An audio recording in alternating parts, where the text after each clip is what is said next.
A philosopher, in a wide sense, is someone who studies philosophy. The term philosopher comes from the ancient Greek phi iota lambda omicron sigma omicron phi omicron sigma, which means lover of wisdom. The introduction of the terms philosopher and philosophy has been ascribed to the Greek thinker Pythagoras. A philosopher, in the more narrow and common usage, is any intellectual who has made contributions in one or more current fields of philosophy, such as aesthetics, ethics, epistemology, logic, metaphysics, social theory, and political philosophy. A philosopher may also be one who worked in the humanities or other sciences which have since split from philosophy proper over the centuries, such as the arts, history, economics, sociology, psychology, linguistics, anthropology, theology, and politics. They may relate this knowledge to the discussion of philosophical problems.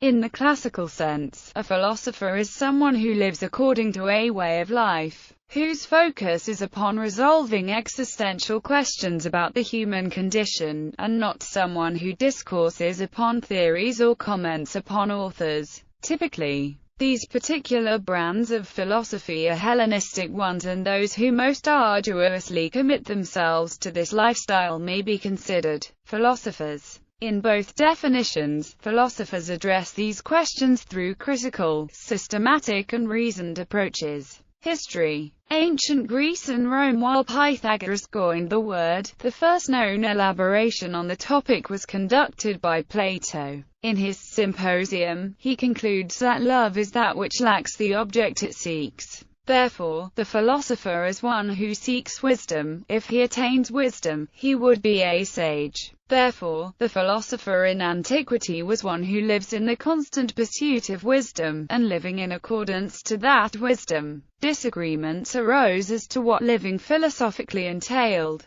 These disagreements gave rise to different Hellenistic schools of philosophy. In consequence, the ancient philosopher thought in a tradition. As the ancient world became schismed by philosophical debate, the competition lay in living in manner that would transform his whole way of living in the world. Among the last of these philosophers was Marcus Aurelius, who is widely regarded as a philosopher in the modern sense, but personally refuses to call himself by such a title, since he had a duty to live as an emperor. Transition. According to the classicist Pierre Hadot, the modern conception of a philosopher and philosophy developed predominantly through three changes. The first is the natural inclination of the philosophical mind. Philosophy is a tempting discipline which can easily carry away the individual in analyzing the universe and abstract theory. The second is the historical change through the medieval era. With the rise of Christianity, the philosophical way of life was adopted by its theology. Thus, philosophy was divided between a way of life and the conceptual, logical, physical and metaphysical materials to justify that way of life. Philosophy was then the servant to theology.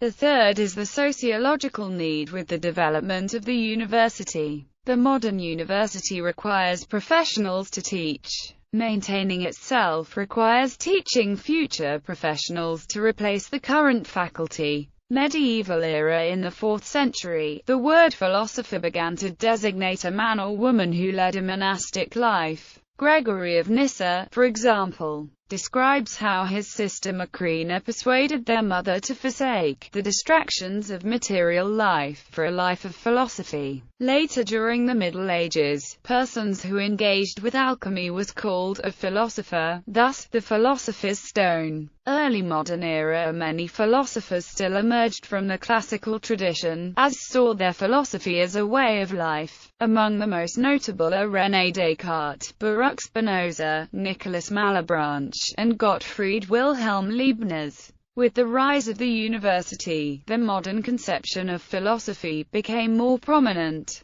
Many of the esteemed philosophers of the 18th century and onward have attended, taught, and developed their works in university. Early examples include Immanuel Kant, Johann Gottlieb Fichte, Friedrich Wilhelm Joseph Schelling, and Georg Wilhelm Friedrich Hegel. After these individuals, the classical conception had all but died with the exceptions of Arthur Schopenhauer and Friedrich Nietzsche. The last considerable figure in philosophy to not have followed a strict and orthodox academic regime was Ludwig Wittgenstein. Modern academia in the modern era, those attaining advanced degrees in philosophy often choose to stay in careers within the educational system. According to a 1993 study by the National Research Council, 77.1% of the 7,900 holders of a Ph.D. in philosophy who responded were employed in educational institutions. Outside of academia, philosophers may employ their writing and reasoning skills in other careers, such as medicine, bioethics, business, publishing, freelance writing, media, and law. Women in philosophy. Women have engaged in philosophy throughout the field's history. While there were women philosophers since ancient times, and a relatively small number were accepted as philosophers during the ancient, medieval and modern eras, particularly during the 20th and 21st century, almost no women philosophers have entered the philosophical Western canon. In ancient philosophy in the West, while academic philosophy was typically the domain of male philosophers such as Plato and Aristotle, female philosophers such as Hippocrates of Meroneia, Arete of Cyrene and Aspasia of Miletus were active during this period. A notable medieval philosopher was Hypatia. Notable modern philosophers included Anne Conway, Mary Wollstonecraft and Sarah Margaret Fuller. Influential contemporary philosophers include Susanne Langer, Hannah Arendt, Simone de Beauvoir, Mary Midgley, Mary Warnock, Julia Kristeva, Patricia Churchland and Susan Jark.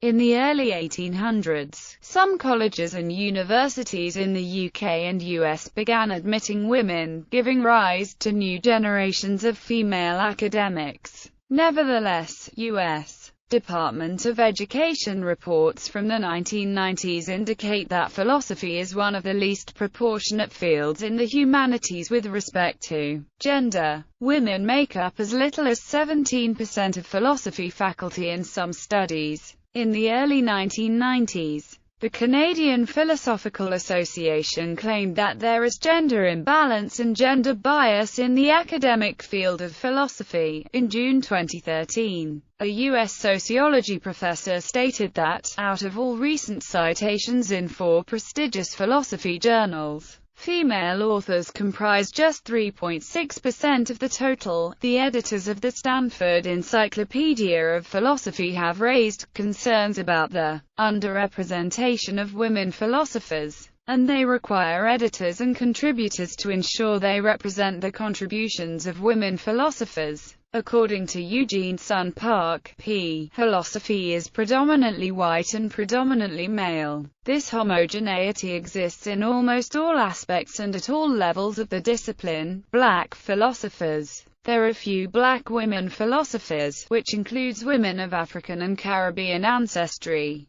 African Americans and other individuals from the African diaspora. According to Professor L.K. McPherson, there is a gross underrepresentation of blacks in philosophy. McPherson states that there is a willful, not necessarily a conscious, preference among many members of the philosophy profession largely to maintain the status quo in terms of the social group profiles of members, the dynamics of prestige and influence, and the areas and questions deemed properly or deeply philosophical. None of this is good for black folk. The first black woman in the U.S. to do a Ph.D. in philosophy was Joyce Mitchell Cook, who obtained her degree in 1965 from Yale University. Other notable women include Angela Davis, a political activist who specializes in writing about feminism, critical theory, Marxism, popular music, social consciousness, and the philosophy of punishment and prisons. Katherine Jonas, the founding director of the Collegium of Black Women Philosophers,